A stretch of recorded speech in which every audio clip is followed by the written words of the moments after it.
নমস্কার, আজকে আমি বানাচ্ছি মটর পনির। প্রথমে তেল গরম করে নিয়ে গরম মশলা, কাঁচা লঙ্কা, পেঁয়াজ, টমেটো দিয়ে ভেজে নেব।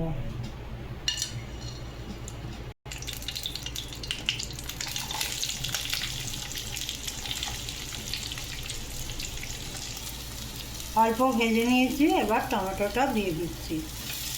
একটু নুন দিয়ে দিলাম, নাহলে নরম হবে না টমেটোটা। হাফ চামচে আদা আর রসুন দিয়ে দিচ্ছি।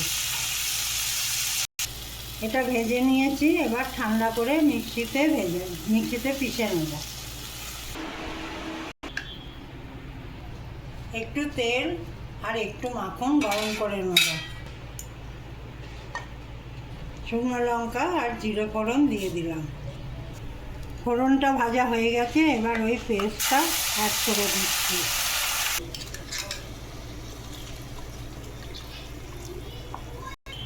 এবার হলুদ, ধনে গুঁড়ো আর নুন দিয়ে দিচ্ছি। আগে আমি নুন দিয়েছি, সেই জন্য এখন একটু দিলাম। এবার মটরশুঁটিগুলো দিয়ে একটু ফুটিয়ে নেব। এবার পনিরগুলো অ্যাড করে দিলাম।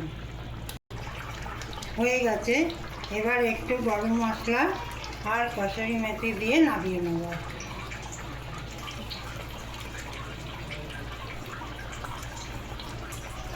আমার মটর পনির রেডি।